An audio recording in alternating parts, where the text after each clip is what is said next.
ലിമായിലെ വിശുദ്ധ റോസ.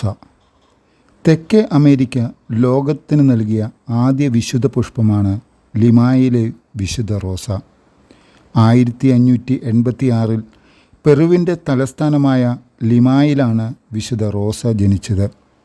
അവളുടെ ജ്ഞാനസ്നാന നാമം ഇസബെൽ എന്നായിരുന്നുവെങ്കിലും അവളുടെ സൗന്ദര്യം കണ്ടിട്ട് എല്ലാവരും റോസ വിളിക്കാൻ തുടങ്ങി. ബാല്യം മുതൽ അവൾ പ്രദർശിപ്പിച്ചിരുന്ന ക്ഷമയും സഹനശേഷിയും അസാധാരണമായിരുന്നു.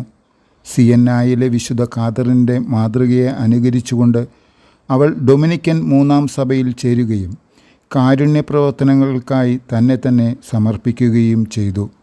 അനുതാപവും സഹനങ്ങളും നിറഞ്ഞ വളരെ കഠിനമായ ഒരു സന്യാസ ജീവിതമായിരുന്നു വിശുദ്ധ നയിച്ചത്.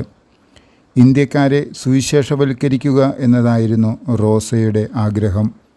വിശുദ്ധ മാർട്ടിൻ ഡി പോറസ്, വിശുദ്ധ ജോൺ മസിയാസ് എന്നിവർ വിശുദ്ധയുടെ സുഹൃത്തുക്കൾ ആയിരുന്നു. അനുതാപത്തിലും നന്മയിലും അധിഷ്ഠിതമായ ഒരു ജീവിതമായിരുന്നു അവൾ നയിച്ചിരുന്നത്. വിശുദ്ധയ്ക്ക് 5 വയസ്സ് പ്രായമുള്ളപ്പോൾ തന്നെ അവൾ തൻ്റെ നിഷ്കളങ്കത ദൈവത്തിനു വേണ്ടി കാത്തുസൂക്ഷിക്കുമെന്ന് ദൃഢനിശ്ചയം ചെയ്തു. ഒരു ചെറുപ്പക്കാരിയായിരിക്കുമ്പോൾ തന്നെ സാധാരണയിലും കവിഞ്ഞ കഠിനചര്യകളും ഉപവാസങ്ങളും അവൾ അനുഷ്ഠിക്കുമായിരുന്നു. നോമ്പുകാലം മുഴുവൻ അവൾ ഭക്ഷണം കഴിക്കുമായിരുന്നില്ല. പകരം ഒരു ദിവസം വെറും 5 നാരങ്ങ കൊണ്ട് ജീവൻ നിലനിർത്തിപ്പോന്നു. അതിനു പുറമെ പിശാചിൻ്റെ നിരവധി പരീക്ഷണങ്ങൾക്കും വിശുദ്ധ വിധേയയായിട്ടുണ്ട്. വേദനാജനകമായ ശാരീരിക അസ്വസ്ഥതകൾ കൂടാതെ കുടുംബത്തിൽ നിന്ന് തന്നെയുള്ള എതിർപ്പുകളും ശകാരങ്ങളും വിശുദ്ധയ്ക്ക് നേരിടേണ്ടതായി വന്നിട്ടുണ്ട്. എന്നാൽ താൻ അർഹിക്കുന്നതിലും അധികമായി ദൈവം തന്നെ പരിപാലിക്കുന്നു എന്ന് പറഞ്ഞുകൊണ്ട് അവൾ അതിനെയെല്ലാം സന്തോഷപൂർവ്വം സ്വീകരിച്ചു. ഏതാണ്ട് 15 വർഷത്തോളം അവൾ കഠിനമായ ആത്മീയ സഹനങ്ങളും ഒറ്റപ്പെടലുകളും സഹിച്ചു.